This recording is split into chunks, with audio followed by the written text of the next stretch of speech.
Welcome to the historian's desk. Before the blood, before the cartels, and before the white powder became the fuel for Wall Street greed, there was only the wind. High in the Andes, under a cruel sun, grows a humble shrub for thousands of years. It was not a drug, it was a sacrament. It was a gift from the gods to soothe the suffering of humanity in a harsh world. But we stole that gift. We stripped it of its soul. We processed it with gasoline and acid in the dark corners of the jungle. And we turned a sacred leaf into an empire of ghosts. Tonight, we are not looking at the Hollywood glamour or the glorified violence of the movies. We are looking at the wreckage, from the slave mines of the Spanish Empire to the boardrooms of the Cali cartel, from the destroyed families of the American crack epidemic to the silent, accidental deaths of the fentanyl age. This is the story of how a miracle cure became a weapon of mass destruction. If you believe history is the greatest story ever told, help us tell it. Take a moment to like this video, subscribe for more deep dives, and let us know in the comments where you're listening from tonight. Now, let's begin. To understand the tragedy of the end, we must return to the purity of the beginning. So close your eyes and let your mind drift back 8,000 years. We are standing on the jagged slopes of the Andes. Here, the air is so thin that every breath is a battle. The sun does not warm, it burns. The wind does not cool, it cuts like a knife.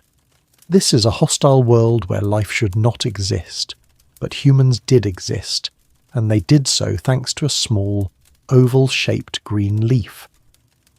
For the first millennia of South American history, the coca leaf was not a drug, it was Mama Coca, a goddess.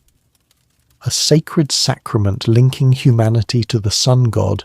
Inti, the Incas, the great architects of these mountains, did not use it to get high or escape reality. They used it to survive. Picture a Kasky, an imperial messenger. He stands alone on a windswept pass. Below him lies a network of stone paths stretching thousands of miles, connecting Cusco to the farthest corners of the empire. His mission is to run up vertical cliff faces, to run through the clouds. His lungs burn for oxygen, his legs go numb from the cold. But tucked in his cheek is a small wad of coca leaves. As he chews, the bitter juices release slowly. They soothe the hunger gnawing at his gut. They trick his screaming muscles into ignoring the pain. They sharpen his mind like an eagle's. To that Chasqui, the leaf was fuel. It was endurance. It was loyalty. It was so revered that only the Sapa Inca, the nobility, and the high priest controlled it. When a priest sought to consult the gods, he would chew the leaf and read the future in the patterns of its spit. It was an ordered world, where people honoured the plant and the plant protected the people. But in 1532 that order was crushed. Men in iron armour arrived from across the ocean. The Spanish, they brought gunpowder, smallpox and a cross. Through their eyes, seeing indigenous people chewing green leaves for strength was not culture. It was witchcraft. It was idolatry. It was a tool of Satan to keep these heathen souls from God. Catholic priests issued decrees banning the cultivation and use of coca. They wanted to burn the fields on the Yungas slopes. They wanted to wipe this barbaric habit from the earth in the name of faith. And perhaps the history of cocaine would have ended right there, in the ashes of conquest, had the Spanish not found the one thing they desired more than souls. They didn't come for converts, they came for silver. In 1545, in a desolate wasteland 4,000 meters above sea level, they found Potosi, a red mountain bursting with the richest silver veins the world had ever known. The Spanish Empire went mad with greed. but to tear that silver from the mountain's gut, they needed something cheaper than gunpowder. They needed human blood. The Spanish adopted the meter system, a brutal form of forced labour. They drove tens of thousands of indigenous men into the dark, airless tunnels. It was hell on earth. The air inside was thick with rock dust and toxic mercury vapours. The heat below was like a furnace, while the snow outside froze the bone. The miners, the metayos, were forced to work 36-hour shifts without rest. No sunlight, no decent food. Only darkness and the constant threat of collapse. The human body was not designed to endure such torture. Slaves dropped dead. They died of exhaustion. They died of starvation. They died of despair. Mining productivity plummeted, and the flow of silver threatened to stop. And that is when greed defeated faith. The Spanish mine owners, the very men who just yesterday called coca the devil's leaf, suddenly realized a cold, profitable truth. When the slaves chewed coca, they worked harder. They didn't complain of hunger. They didn't demand sleep. They could carry ore loads double their body weight up flimsy rope ladders for days on end. Suddenly, the church went silent. The bands vanished. Instead, the Catholic Church and the Spanish crown began to tax coca production. The sacred leaf was corrupted. It was no longer a bridge to the divine. It became a shackle. The Spanish began distributing coca as part of the meagre rations, using it to squeeze the last drop of life out of starving bodies until they broke. Imagine you are a Potosi miner. You are 18, but you look 60. Your lungs are black with dust. You know you'll likely never see the sun again, and the only thing allowing you to lift your feet and step back into the dark is the very leaf your ancestors used to pray. That was cocaine's first crime. Before it destroyed families in America or fueled gang wars in Mexico, it consumed the soul of a continent. It was the fuel for a machine that ground up human beings in exchange for glittering silver coins flowing back to Madrid and Rome. For 300 years, the leaf remained in those dark mines. It was the Andes' tragic secret. The outside world knew of it only through travellers' tall tales of a magical plant that made men tireless. But secrets do not stay buried forever, especially when curious men of science come looking. As the 19th century dawned, sailing ships began carrying bales of dried coca leaves back to Europe. They sat in damp warehouses in London and Paris, waiting for a hand to unlock their true power. Europeans didn't want to chew leaves, they wanted the essence. They wanted the pure magic hidden deep within those green veins, and in a quiet laboratory in Germany, a young student was about to perform an experiment that would change the world forever. He didn't know it, but he was about to uncork a true demon, and that demon was white. It was unleashed in the year 1860, far from the Andes, in the quiet, sterile town of Göttingen, Germany, in a university laboratory that smells of chemicals and old paper.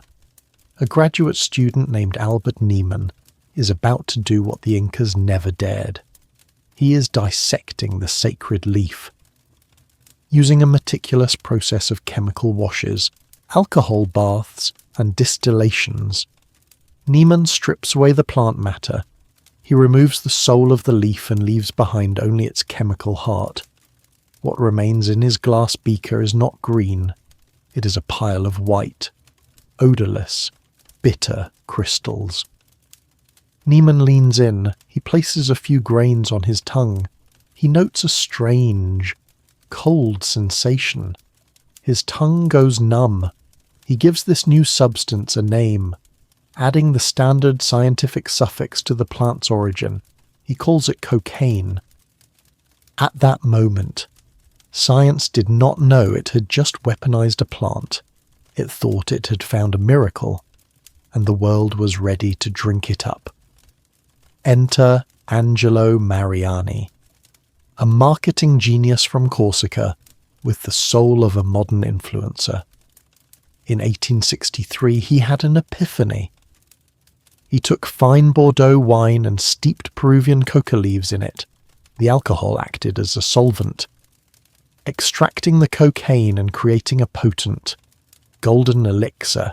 He called it Vin Mariani, and it didn't just become popular, it became the first global viral sensation. Picture the scene. Pope Leo XIII, the Vicar of Christ, carrying a hip flask of cocaine-laced wine under his robes to fortify himself for prayer. He loved it so much he awarded Mariani a Vatican gold medal. Queen Victoria sipped it in Buckingham Palace. Thomas Edison drank it to stay awake while inventing the light bulb. Even Ulysses S. Grant used it to numb the pain of throat cancer while writing his memoirs. For a brief, glittering moment. Cocaine was not a drug of the underworld. It was the toast of high society. It was the cure for the modern nervousness of the Industrial Revolution. But across the Atlantic, in the humid heat of Atlanta, Georgia, the story took a darker, more desperate turn. Meet John Stith Pemberton. He wasn't a glamorous socialite. He was a Confederate veteran, scarred by the Civil War, living in constant pain, like thousands of other soldiers. He was hooked on morphine. He wasn't looking for a party. He was looking for a cure for his own addiction. Inspired by Mariani, he brewed his own version. But when local prohibition laws banned alcohol in 1886, Pemberton panicked. He scrambled to reformulate. He swapped the wine for sugary syrup and carbonated water. He added the caffeine-rich cola nut. And, of course, he kept the cocaine. He called it Coca-Cola.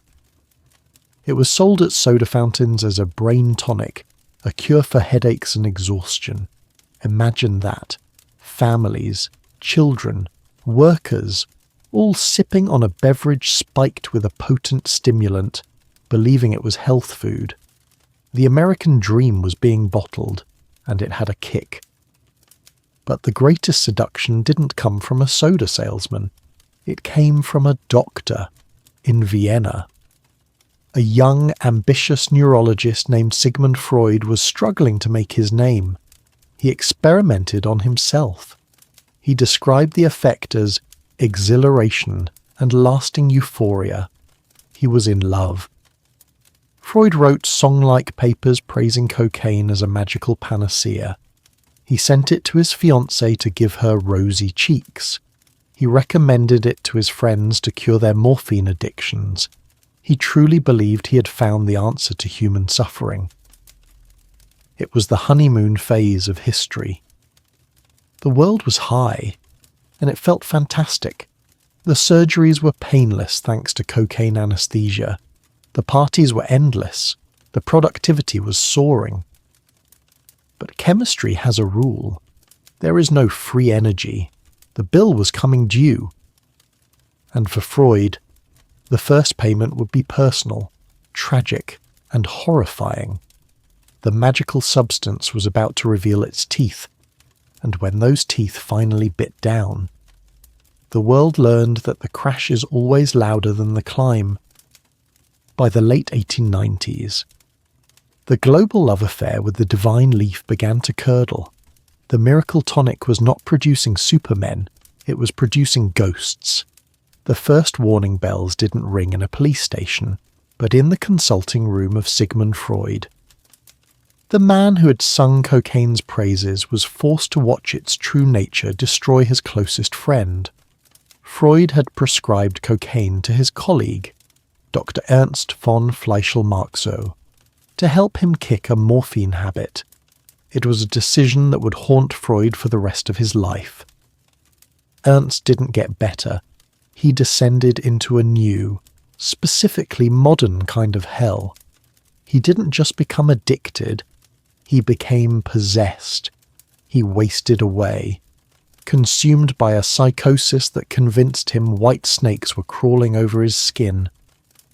He died a shattered man, a victim of the very cure his friend had championed.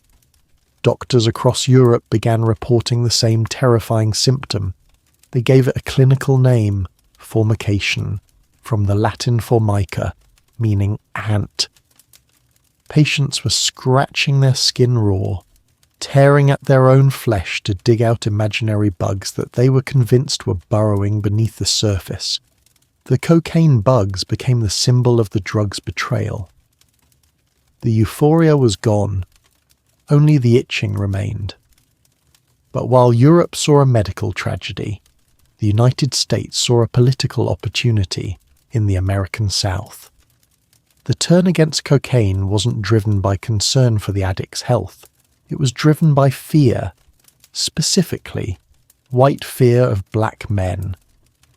Newspapers began printing lurid, terrified fiction disguised as news. They spun a myth of the Negro cocaine fiend, a predator who was not only dangerous but supernaturally strong. In 1914, the New York Times ran a headline claiming that cocaine rendered black men immune to pistol bullets. It was an absurd lie, but it had deadly consequences.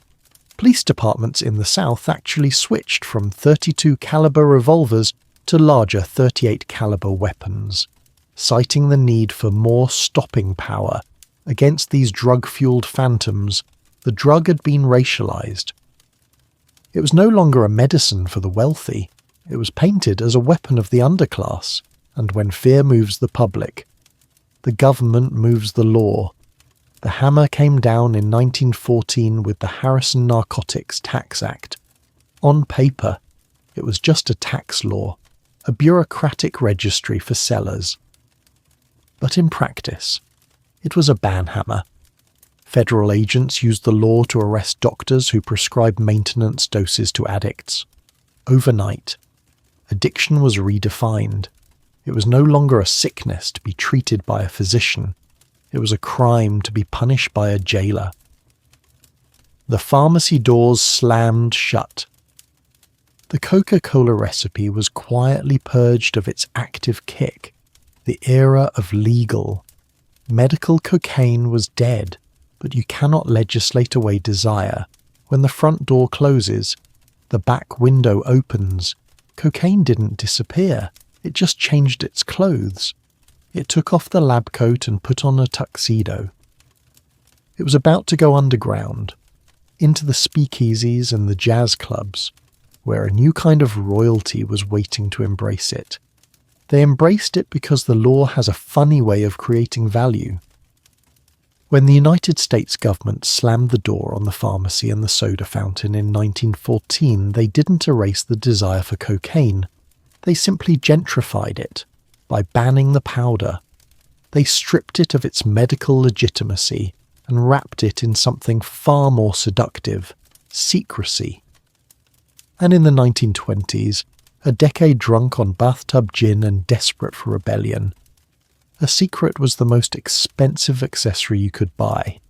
The powder went from being a 5-cent tonic for the working man to being the clandestine handshake of the new elite. Welcome to the Roaring Twenties.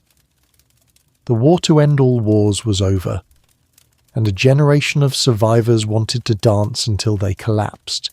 In the smoky, blue-lit speakeasies of New York and Chicago, where the frantic rhythm of the Charleston rattled the floorboards, cocaine was the ghost in the machine. It was no longer a cure for toothaches.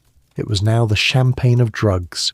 Picture the scene: a Wall Street speculator, flush with cash from a stock market that defied gravity, pulls a small, jewelled vial from his tuxedo pocket. He offers a bump to a flapper with bobbed hair and eyes that have seen too much too young. It was a ritual, it was fast, it was modern, and it was outrageously illegal.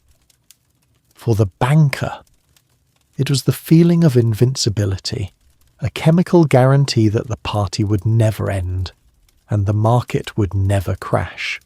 For the bohemian writer in a Greenwich Village cafe, It was a cerebral stimulant, a key to unlock a level of genius that sober minds couldn't reach.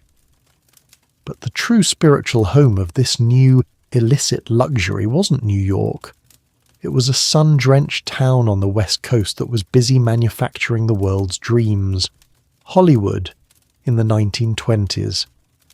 The silent film industry was a crucible of pressure. Studios didn't just hire actors, they owned them. They demanded inhuman hours.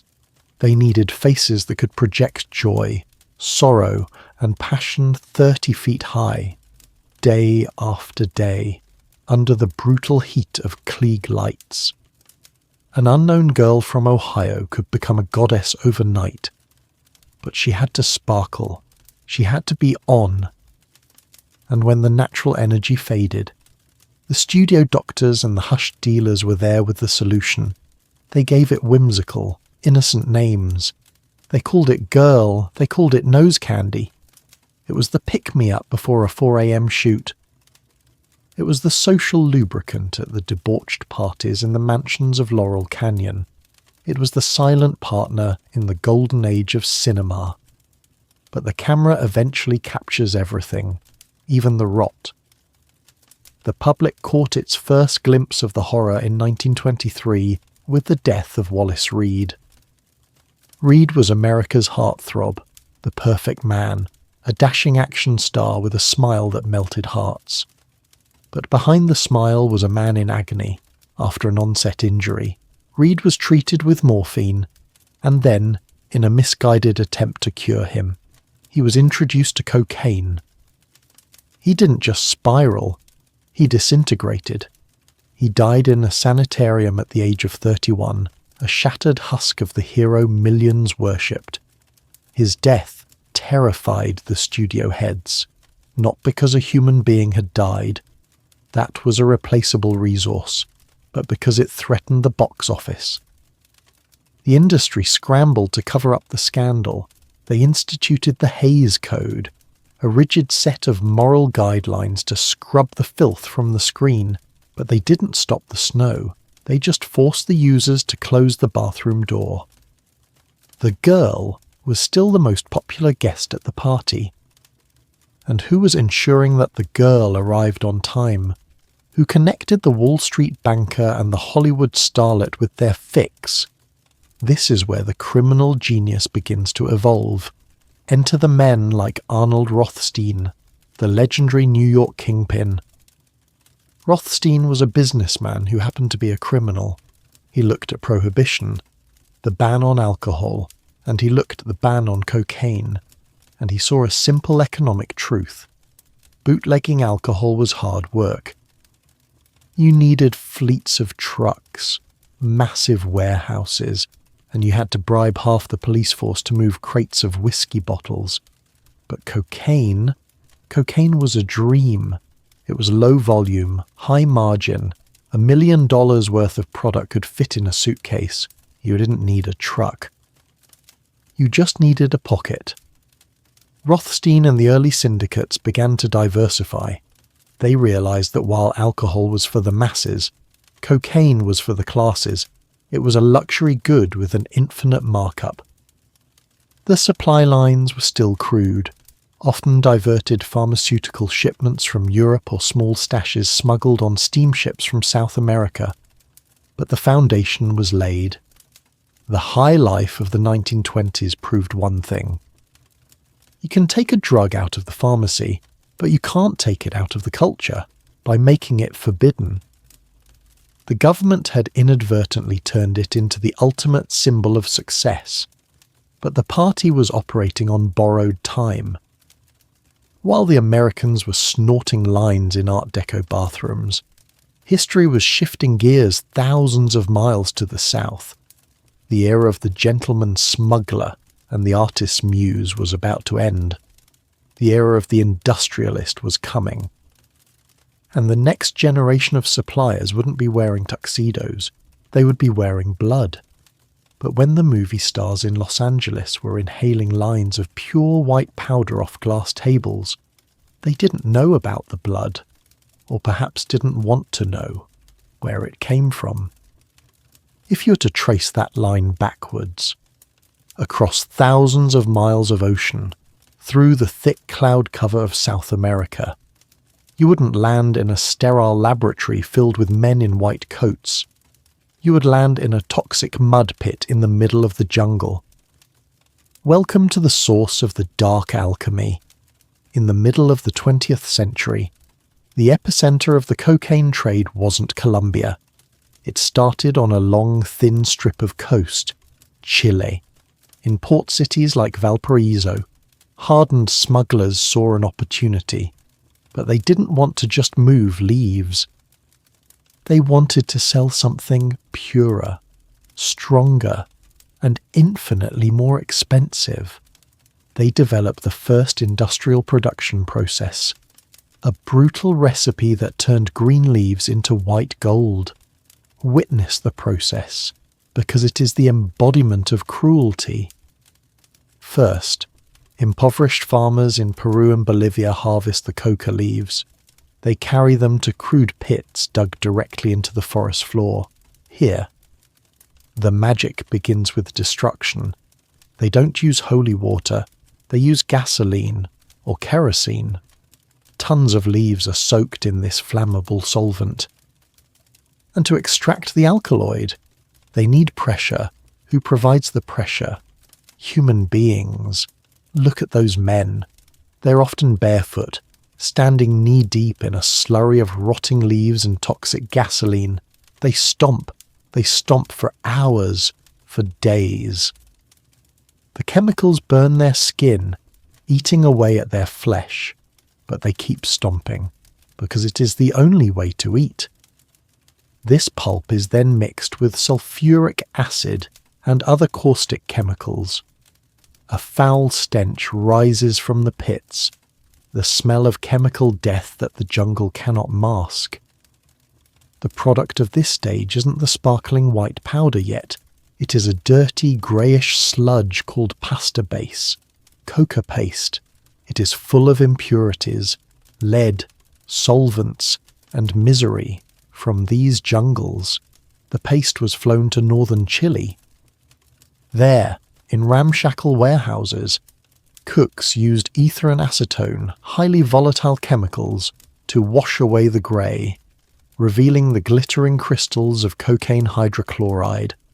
One mistake, one stray spark, and the entire lab would vanish in a ball of fire. But the profits were too astronomical to worry about workplace safety. A kilo of paste bought for a few $100s in the jungle would turn into thousands upon arrival in the city. The Chilean network was thriving. They were the pioneers, building the first international supply chains. But history always has a twist. In 1973, a political earthquake changed the flow of drugs forever. General Augusto Pinochet led a military coup in Chile. The new dictatorship was brutal, and it had zero tolerance for independent criminal gangs.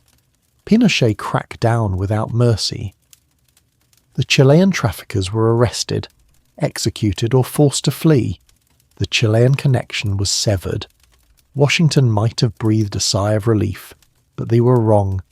The demand in America hadn't gone anywhere. It was screaming to be fed. When you dam a river, the water doesn't disappear. It finds a new path, and that new path led north, to a country with looser laws, deeper jungles, and a new generation of criminals hungry for power. Colombia. The death machine had just found its true home, and the men about to step onto the stage were not sneaky smugglers. They were monsters who would rewrite the definition of evil, and the biggest monster of them all was waiting just a few 100 kilometers north. Because nature abhors a vacuum, when the Chilean supply line was severed, the world held its breath for a moment.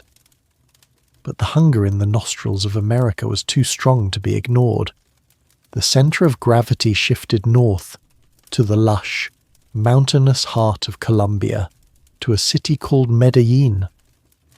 The men waiting there were not the aristocratic old money families who sipped coffee on colonial haciendas.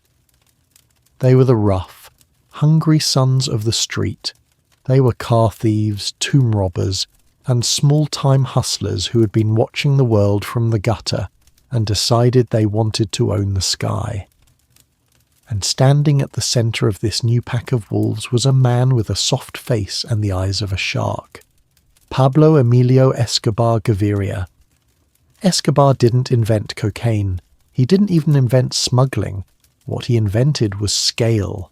Before Escobar, drug trafficking was a hidden, shameful business. People swallowed condoms filled with powder or hid bags in false-bottomed suitcases. It was small. It was fearful. Escobar looked at that and laughed. He didn't want to hide the drug. He wanted to industrialize it. Together with his partners, the business-savvy Ochoa brothers and the neo-Nazi eccentric Carlos Leda, Escobar built a machine. Leda bought an entire island in the Bahamas, Norman's Cay, and turned it into a private fortress with a radar-equipped runway. They stopped thinking in kilos and started thinking in tons. They bought fleets of airplanes. They built submarines. They built super labs in the jungle like Tranquilandia, a complex so vast it was essentially a small city, complete with dormitories for workers and its own hydroelectric power, producing 20 tons of cocaine a week. The money that poured back into Colombia was so immense it became a physical problem. They spent thousands of dollars a month just on rubber bands to bundle the cash. They buried it in fields, hid it in walls, and let it rot in basements because they literally couldn't launder it fast enough. Escobar became one of the richest men on earth. But wealth wasn't enough. He wanted legitimacy. He wanted to be loved. He built housing for the poor, paved roads, and handed out cash like a benevolent king. He even got himself elected to the Colombian Congress. But when the state tried to push back, when honest men tried to enforce the law, Escobar revealed his true face. He offered the nation a choice, a simple, brutal ultimatum that would define an era. Plata o plomo, silver or lead. You take the bribe, the suitcase full of cash, and you look the other way. You become rich, or you refuse, and you get the lead. But the lead wasn't just a bullet in a dark alley. It was a declaration of total war. When the Minister of Justice, Rodrigo Lara Bonilla, dared to expose Escobar, he was gunned down in his car. When the charismatic presidential candidate Luis Carlos Galán promised to extradite the traffickers, he was assassinated on stage in front of thousands of people.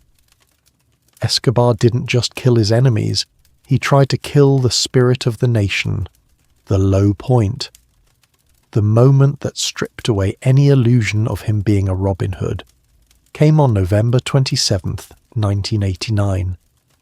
Escobar wanted to kill a presidential candidate, Cesar Gaviria. His intelligence said Gaviria would be on Avianca Flight 203, so the cartel planted a bomb on board. The plane took off from Bogotá. 5 minutes into the flight, as it climbed through the thin Andean air, the bomb detonated. The explosion ripped the airliner apart. 107 people died instantly. Gaviria wasn't even on the plane. The people who died were not politicians. They were not police. They were fathers going to business meetings, mothers visiting family, children looking out the window at the clouds. They were obliterated simply to send a message. This was no longer organized crime. This was narco-terrorism. The city of Medellin became the murder capital of the world. Car bombs detonated outside shopping malls and government buildings. The Das building bombing killed 70 people and wounded hundreds more. The streets ran with blood. Escobar had built an empire on a white powder that brought euphoria to American parties, but brought nothing but terror to his own home. He held an entire country hostage. forcing 30 million people to live in the shadow of his ego. He proved that a man with enough money and enough cruelty could challenge the sovereignty of a state. But giants who make that much noise tend to wake up even bigger monsters. Escobar had painted a target on his back that was visible from space, and while he was busy blowing up airliners and fighting a war against the world, a different group of men was watching from the shadows. They were quiet, they were professional, and they were about to show the world that you don't need to be a terrorist to be a kingpin. In fact, while the world's cameras were fixed on the terrorist and the burning wreckage of Avianca Flight 203, a very different kind of kingpin was growing in the shadows. If Pablo Escobar was a chainsaw, loud, messy, and terrifying, the men in the sun-drenched valley of Cali were a scalpel. They looked at Escobar's war on the state with disdain. They didn't want to be terrorists.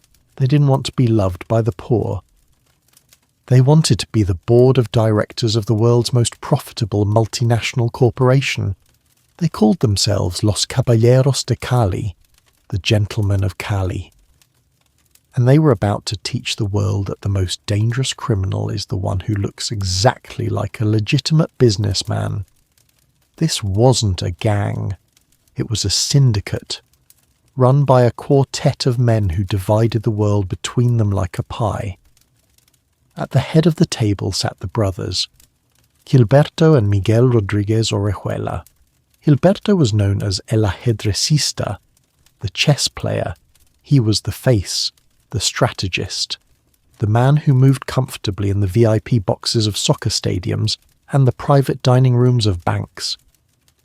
His brother Miguel was the CEO, the silent operator who managed the grinding gears of the logistics machine. Then there was Chepi Santa Cruz Londoño, the ambassador who lived in New York City, building the distribution network that would feed the American hunger. And finally, Pacho Herrera, the logistics genius who ensured the product moved across oceans as easily as legal cargo. Their philosophy was simple: don't fight the system, buy it. Escobar tried to bomb the government into submission. The gentlemen of Cali preferred to invite the government to dinner. They understood a fundamental truth that Escobar, in his ego, forgot. True power is not the ability to blow up a building. True power is the ability to ensure that no one ever investigates who owns the building. They infiltrated the Colombian state so thoroughly that they essentially privatized the government. They didn't just bribe a few cops, they corrupted the entire infrastructure. They had judges, generals, and senators on the payroll. But their most terrifying weapon wasn't a gun. It was information. The Cali cartel operated like a private intelligence agency that rivaled the KGB. They bribed the engineers at the Colombian phone company, giving them the ability to tap almost any phone in the city. They knew who you were calling. They knew where your mistress lived. They knew what time your children walked to school. Imagine being a lawyer or a prosecutor thinking about bringing a case against them. You wouldn't wake up to a horse's head in your bed. You would receive a polite phone call. The voice on the other end wouldn't scream. It would calmly recite the license plate number of your wife's car and the exact route your daughter takes to her piano lesson. No threats were needed. The silence that followed was the weapon. You dropped the case, you took the bribe, and you became another cog in their machine. It was a narco-state built not on fear of death, but on the total erosion of trust. With the state neutralized, they turned their genius to logistics, while Medellin was still stuffing cocaine into suitcases. Cali industrialized the process. They understood that to move tons of product, you had to make it invisible. You had to hide the tree inside the forest. They hired top-tier chemists to dissolve cocaine into liquids and mix it into legitimate goods. They shipped concrete fence posts that were hollowed out and filled with drugs. They shipped hollowed-out lumber, but their masterpiece of deception was the broccoli. They shipped thousands of boxes of frozen broccoli from South America to Miami, but tucked inside those pallets were stalks that weren't vegetables at all. They were meticulously crafted. Green-tinted facsimiles made of pure cocaine paste, to a customs agent shivering in a refrigerated warehouse, glancing at a mountain of frozen vegetables. It was invisible, it was genius, and it was unstoppable. They professionalized money laundering too. They bought a chain of pharmacies, they bought banks in Panama, they bought real estate. They washed billions of dollars until it came out smelling like laundry detergent by the early 1990s, after Escobar was gunned down on a rooftop. The gentlemen of Cali stood alone at the summit. The DA estimated they controlled 80% of the world's cocaine supply. They had achieved the ultimate criminal dream, a vertically integrated global monopoly that operated with the quiet efficiency of a Fortune 500 company. They were shipping poison by the ton, rotting the hearts of cities thousands of miles away, all while posing as philanthropists and sports team owners in their hometown. But a supply chain needs a destination. All that broccoli, all those hollow fence posts, all those dissolved liquids, they were all flowing in one direction. They were heading north, to a land that had forgotten about the war in Vietnam and was ready to party. A land that was about to turn greed into a virtue and cocaine into a religion. And while the gentlemen of Cali were the high priest counting their money in Colombia, their congregation up north was preparing for a party that would last a decade. Welcome to America in the 1980s. Forget the gloom of Vietnam, forget the cynicism of Watergate. America was done feeling guilty. Now, it wanted to feel powerful. A new cultural wave was crashing ashore, summarized by 3 simple words from the movie Wall Street. Greed is good.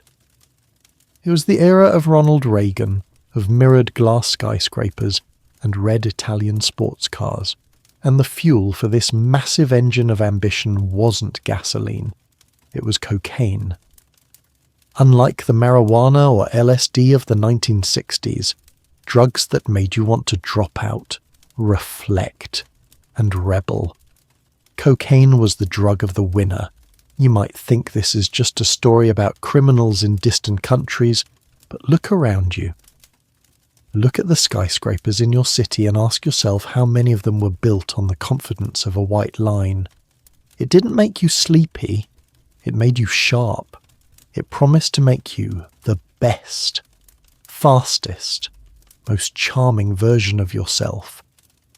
It was the breakfast of champions for the underworld and the overworld alike.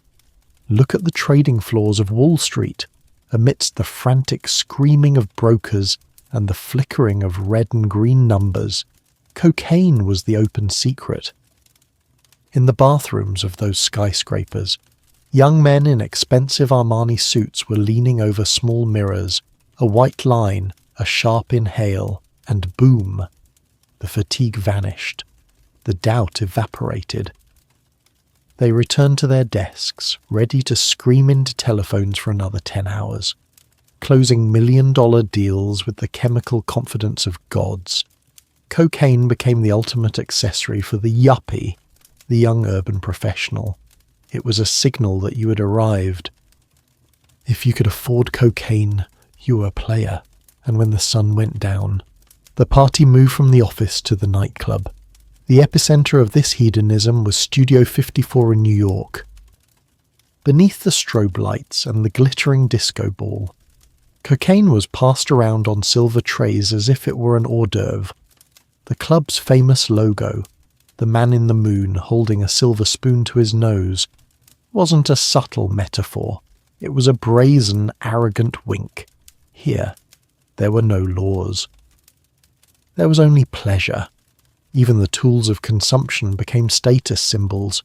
People didn't use rusty razor blades. They used gold blades. They used ornate silver spoons. They snorted off polished marble slabs. The ritual of getting high was elevated into a performance of sophistication and wealth. Pop culture reflected and amplified this fever. Songs on the radio whispered about the white horse. Hollywood produced films like Scarface, which, despite being a cautionary tale, inadvertently turned Tony Montana and his mountain of powder into icons of ultimate power. Cocaine had infiltrated the American dream. It was the ink for Hollywood screenwriters pulling all-nighters. It was the rocket fuel for rock stars. It was the catalyst for weekends in Miami, where white yachts bobbed on blue water, and suitcases of cash were handed over like newspapers. This insatiable American appetite created a terrifying economic feedback loop. The more America snorted, the more money flowed south, and the more money flowed south, the more powerful, sophisticated, and untouchable the cartels became. The gentlemen of Cali looked at their sales charts and smiled. They weren't just selling a drug, they were selling a lifestyle. But the laws of the market are just like the laws of chemistry. What goes up must come down. Cocaine, by its very nature as a luxury good, had a natural limit. It was expensive, it was exclusive, but greed knows no limits. The drug traffickers began to ask themselves a question. Why only sell to the rich? Why not sell to everyone? To do that, they needed a new product, something cheaper, something stronger, something more addictive than the world had ever seen. In grim kitchens, a new recipe was being tested. It was brutally simple: powdered cocaine, baking soda, and water. When you heated that mixture, the water boiled off and the chemicals reacted. It made a distinct snapping sound. Crack. That sound was the signal that the party was over and the nightmare was about to begin. That nightmare started with a sound that was deceptively small, just a faint, snapping noise in a boiling pot of water, like a twig breaking underfoot. Crack. But that sound was the breaking of a seal. It was the sound of a hurricane making landfall. In the mid-1980s, while Wall Street was still celebrating its powdered courage, a new and terrible alchemy was taking place in the forgotten kitchens of South Los Angeles, Miami, and the Bronx. The dealers had a problem. The powder market was saturated. The rich had their fill. But the poor were an untapped ocean of customers. The only barrier was the price. A gram of cocaine cost $100 a week's groceries for a struggling family. So, the underworld improvised. They took the expensive powder, mixed it with cheap baking soda and water, and cooked it down. The result wasn't a soft, white dust. It was a hard, off-white rock. They called it crack, and it changed the economics of addiction overnight. You didn't need $100 anymore. You could buy a rock for $5, maybe even $2. The price of admission to oblivion had just dropped to the price of a bus ticket. This was the democratization of destruction. It was a stroke of perverse marketing genius that would make a Fortune 500 CEO jealous. Suddenly. The drug wasn't just for the banker. It was for the teenager on the corner, the unemployed steelworker, the single mother trying to hold it together. But it wasn't just the price that changed. It was the high. Snorting powder is a slow climb. Smoking crack is a vertical takeoff. The drug hits the lungs, enters the bloodstream and slams into the brain in less than 8 seconds. Users described it as a bell ringer, a full-body explosion of dopamine so intense, so overwhelming, that it erased every pain, every worry, every memory of a hard life. For 5 minutes, you felt like a god. But then, the crash. As quickly as the elevator went up, the cable snapped. The euphoria vanished, replaced by a crushing depression, a paranoia that clawed at the insides, and a physical craving so profound it felt like starvation. Remember the Inca messenger running through the clouds on a leaf of endurance? This was not endurance.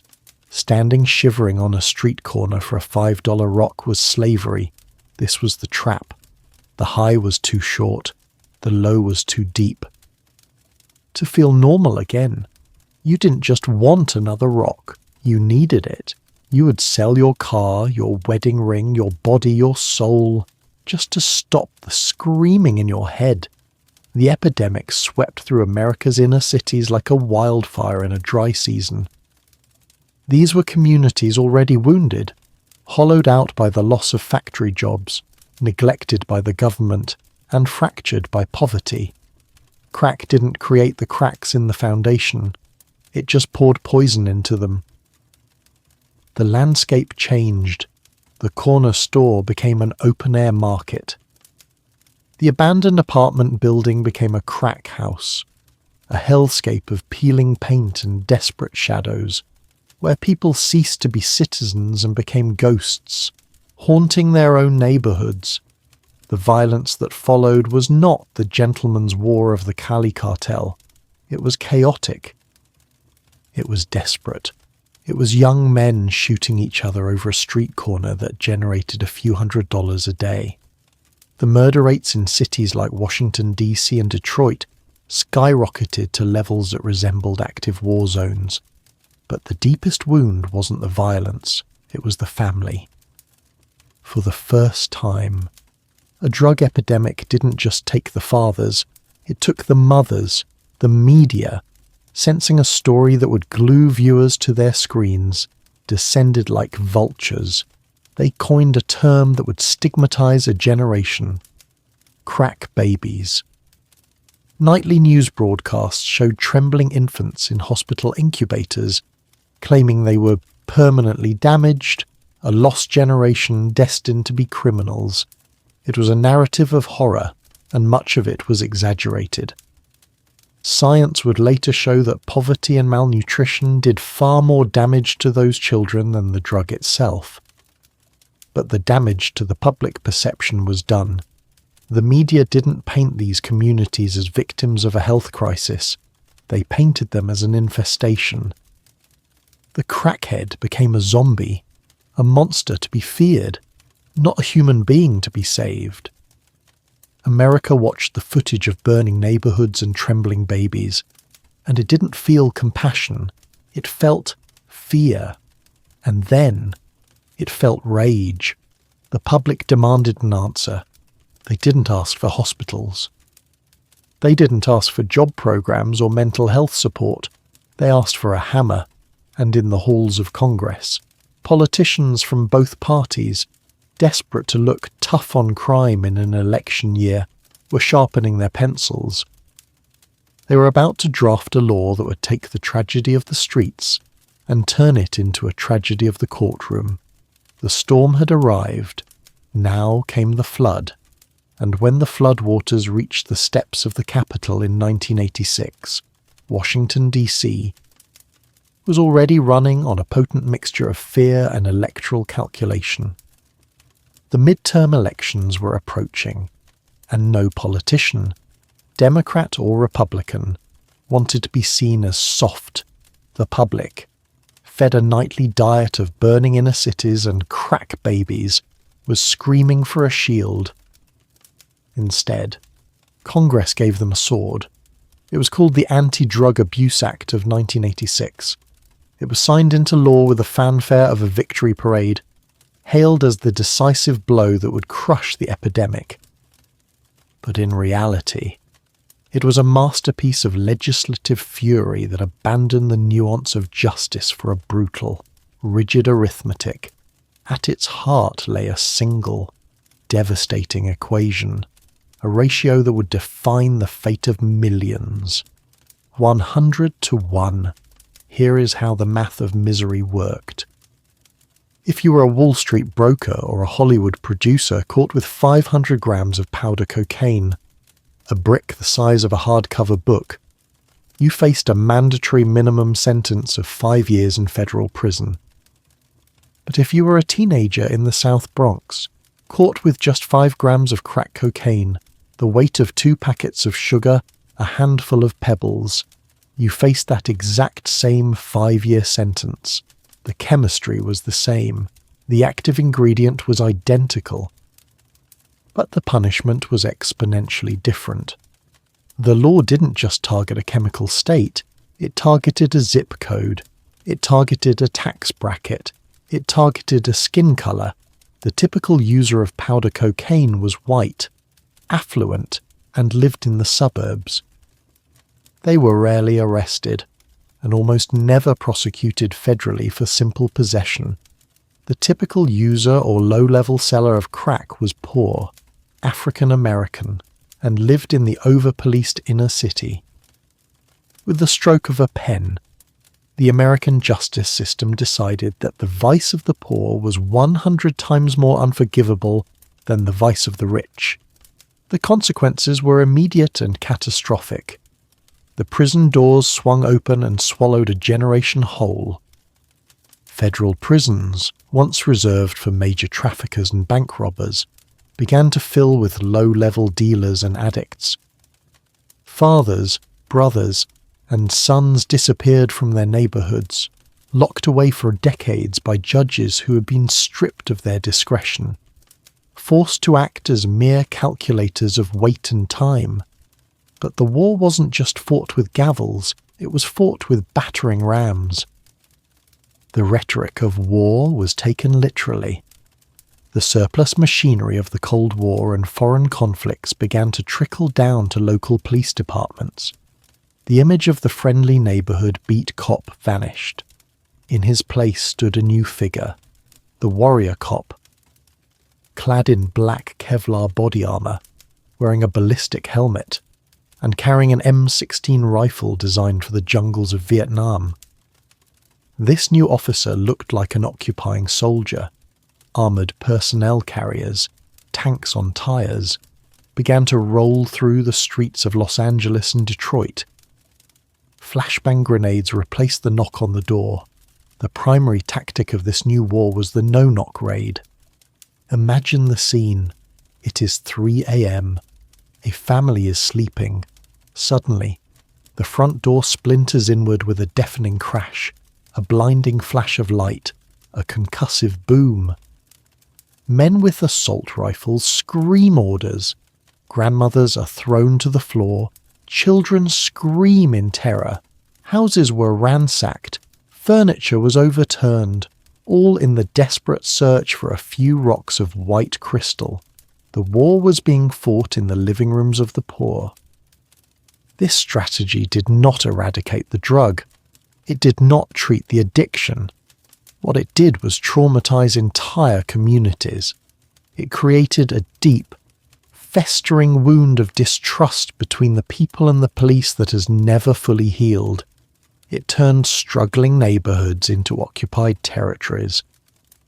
It told the people living there that they were not citizens to be protected, but insurgents to be contained.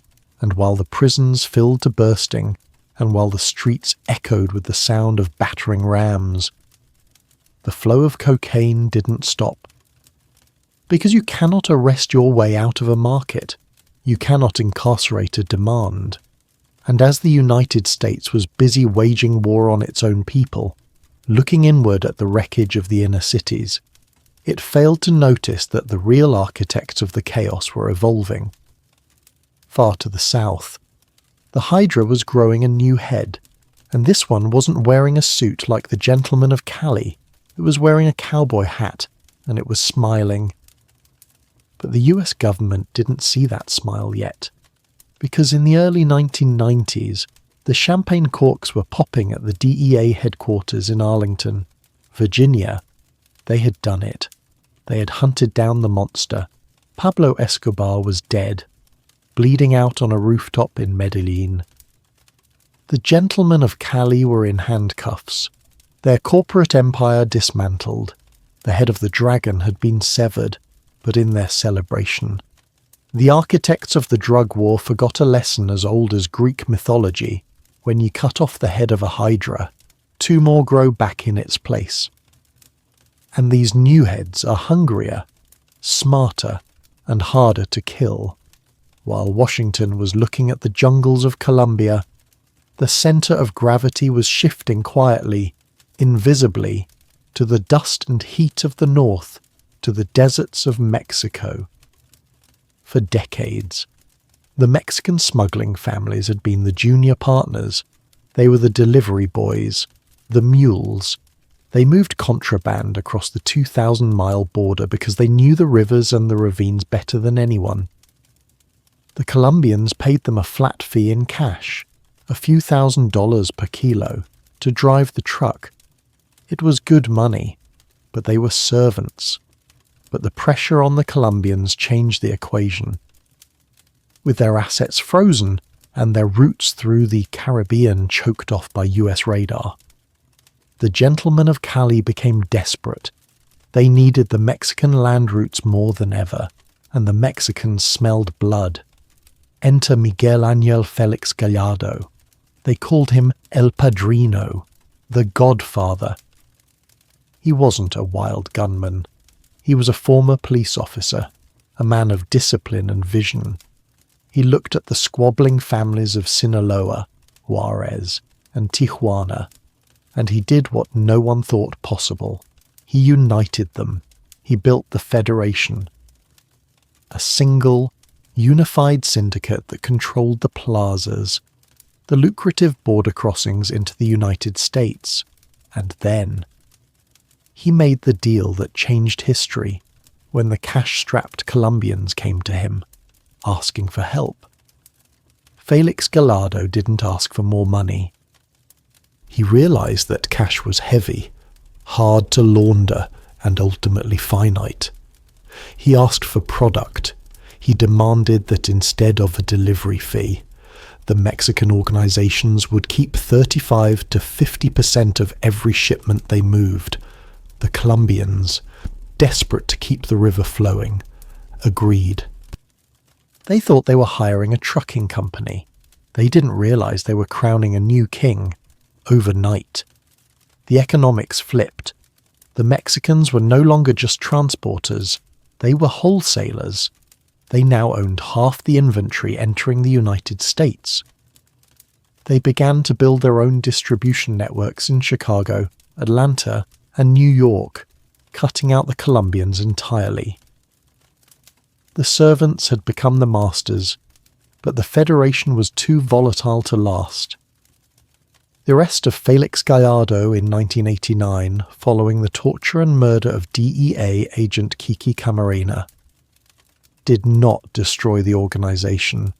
It simply shattered it into pieces, and every piece grew into a monster. The Federation fractured into the cartels whose names now haunt the nightly news. In the West, the Arellano Felix brothers seized Tijuana. They were handsome, rich, and sadistic, turning the border city into their personal fiefdom. In the center, Amado Carrillo Fuentes took control of Juarez. They called him the Lord of the Skies because he didn't just drive trucks. He flew entire fleets of Boeing 727 jets filled with cocaine, and in the mountains of Sinaloa, a short, unassuming man with a third-grade education began to build the most powerful criminal organization in human history. His name was Joaquin Guzman Loera. But the world would come to know him as El Chapo. The US government had spent billions of dollars to destroy the Colombian monopoly, and the result? They created a Mexican oligopoly that was richer, more violent, and closer to the American border than Escobar ever was. The drug trade hadn't been stopped.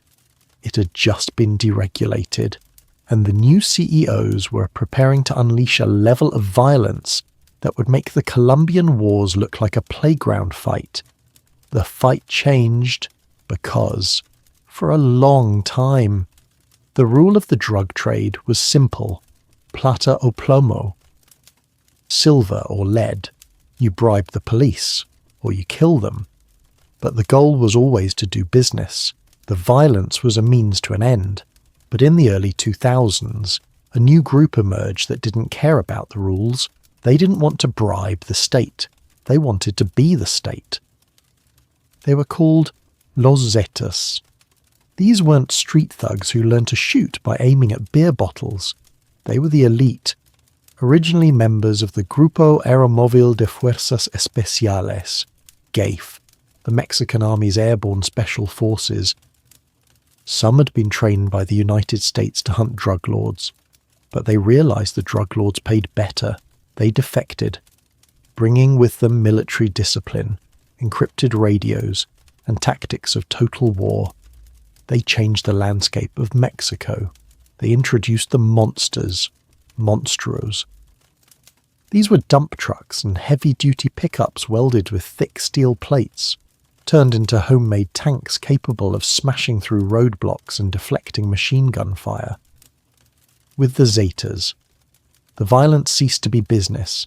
It became theatrical terrorism. They didn't just kill rivals. They hung bodies from bridges. They dissolved victims in barrels of acid. They used .50 caliber sniper rifles to disable vehicle engines from a mile away. The cartels had evolved. They were no longer criminal organizations. They were parallel armies holding territory.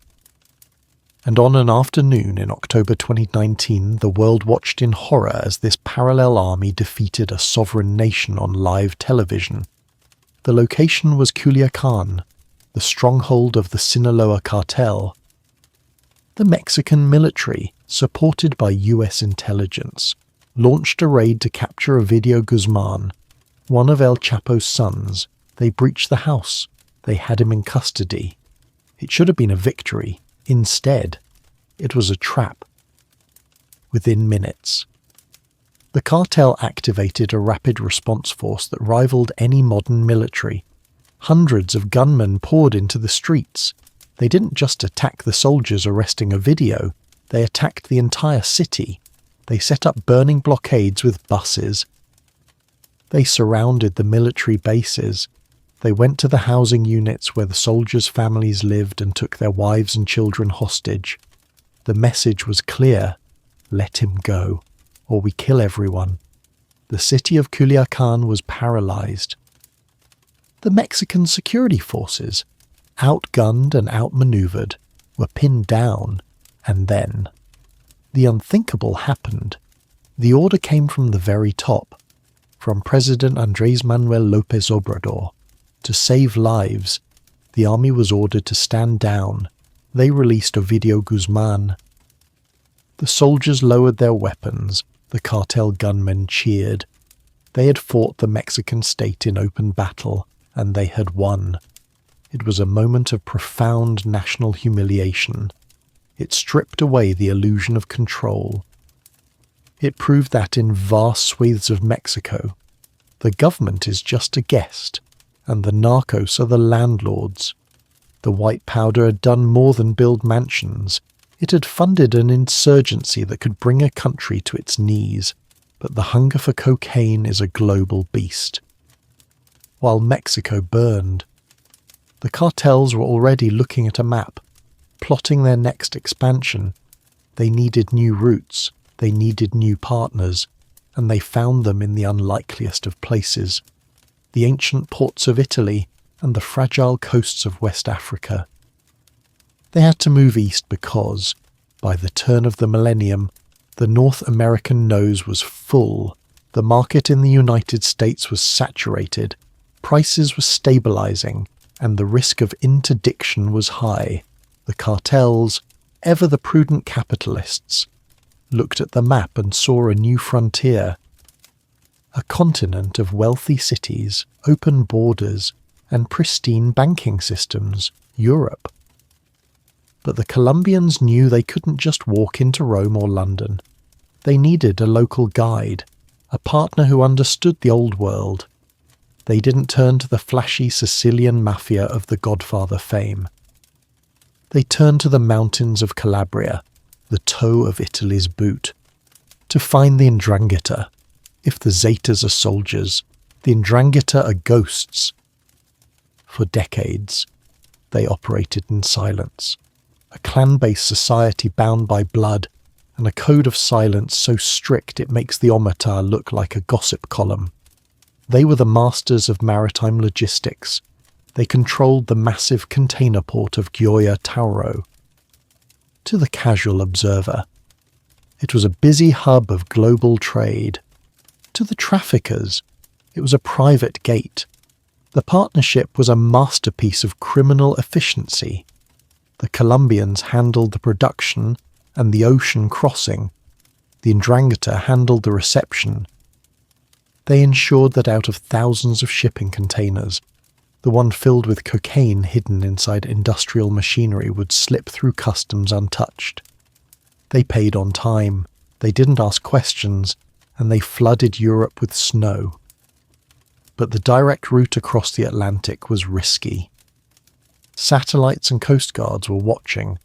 So, the cartels built a bridge, a stepping stone in the middle of the ocean. They looked at West Africa.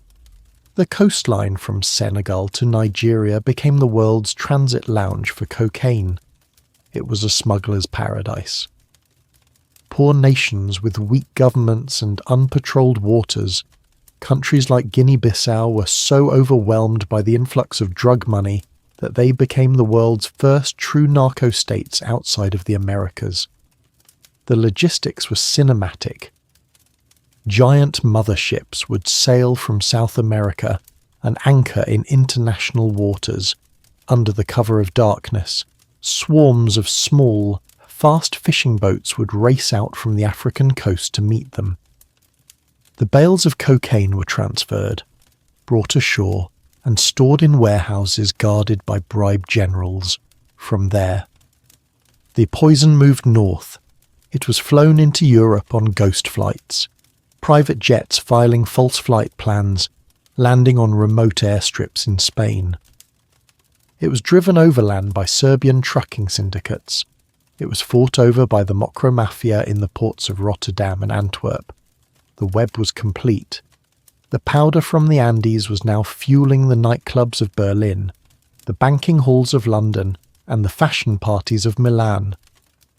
But just as the cartels perfected the global delivery of their natural product, the laboratory was preparing to make them obsolete. The era of the leaf was ending. The era of the synthetic was beginning, and it would bring a death toll that would make the crack epidemic look like a mild flu. The sickness became lethal because, for 100 years, the contract between dealer and user was simple. You bought the powder, you took the risk, you might get addicted, you might lose your money, you might even have a heart attack if you pushed too hard. But you generally knew what you were buying. But around 2015 the contract was torn up. The cocaine trade, which had been built on the backs of farmers and smugglers, was hijacked by a ghost from the laboratory. It began as a whisper in coroners' reports, an anomaly in the toxicology screens of overdose victims. The bodies were found in apartments and nightclubs, often with a line of white powder still on the table. It looked like a standard cocaine overdose, but the biology didn't make sense. Cocaine is a stimulant. It makes the heart race until it explodes. But these victims didn't die screaming. They died silently. Their breathing slowed, then stopped. They simply faded out. They had died of an opioid overdose, but they hadn't taken heroin. They hadn't taken pills. They had taken what they thought was cocaine. They had been murdered by fentanyl. To understand this horror, you have to understand the chemistry. Fentanyl is a synthetic opioid, first created in 1959 as a powerful anesthetic for surgery. It is a creature of pure potency. It is 50 times stronger than heroin and 100 times stronger than morphine. A dose the size of 2 grains of salt is enough to kill an adult male for the Mexican cartels, specifically the Sinaloa and Jalisco New Generation organizations. Fentanyl was a business miracle. Think about the logistics of cocaine. You need land, you need sunshine, you need farmers, you have to wait for the harvest, you have to process the leaves in the jungle.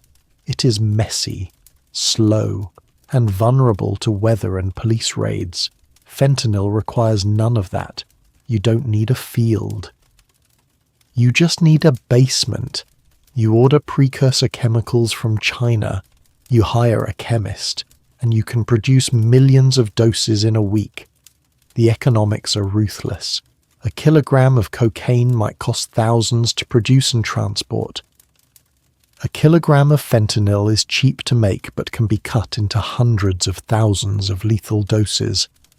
And so, the contamination began. At first, it might have been accidental. A dealer using the same scale to weigh heroin and cocaine, leaving a microscopic residue of fentanyl on the metal. Remember, 2 grains of salt is all it takes. That invisible dust is a death sentence. But soon, it became a strategy, a cold, monstrous calculation. Dealers began cutting cocaine with fentanyl deliberately. Why? Because it's cheap. It stretches the expensive cocaine powder. And, in a twisted logic, it creates a more intense addiction. But the biology of this mixture is terrifying. It creates what is known as a speedball effect. The cocaine stimulates the brain. Masking the sedative effects of the fentanyl, the user feels high, energetic. They don't realize their body is shutting down when the cocaine wears off, which happens quickly. The full weight of the opioid hits them like a sledgehammer. The respiratory system collapses. They stop breathing. This is the tragedy of the naive user. The heroin addict usually has a tolerance. They know the risks. They carry Narcan. But the cocaine user, they're often recreational. They are the weekend warrior, the college student at a party, the young professional celebrating a promotion. They have zero tolerance for opioids. They have no idea what respiratory depression feels like. They think they are buying a moment of energy. They're actually buying a lottery ticket for their own funeral. The result was the third wave of the overdose crisis. Deaths skyrocketed. In 2021 alone, over 100,000 Americans died of drug overdoses.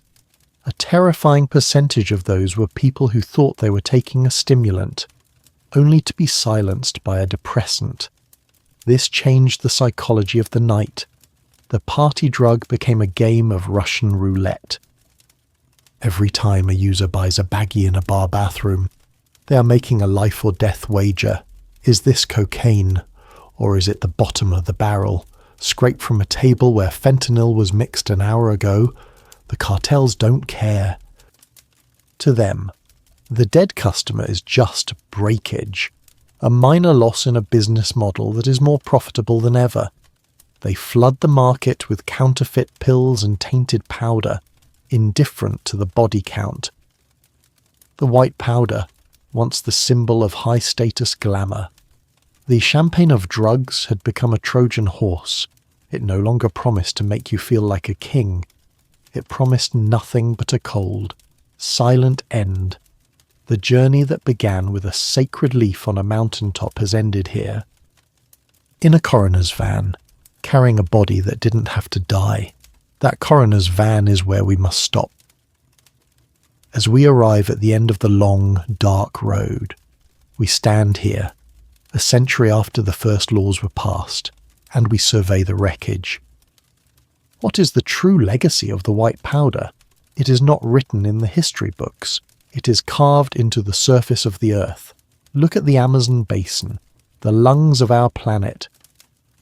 For every gram of cocaine consumed in a nightclub in London or New York, a patch of ancient rainforest was slashed, burned, and poisoned with gasoline and acid. the leaf that was once a gift from nature has become nature's assassin. It is etched into the hollowed-out institutions of nations. From the mountains of Colombia to the ports of West Africa, cocaine money has dissolved borders and bought governments.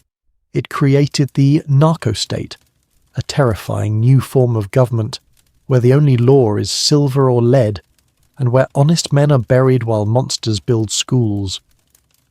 But above all, the legacy is written in the pyramid of human suffering. At the bottom, the peasant farmer trapped by poverty, growing the only crop that pays. Above him, the disposable mule swallowing balloons of poison, praying they don't burst. Above them, the teenager in the inner city, handed a gun and told to die for a street corner, and at the very top, the user for 100 years.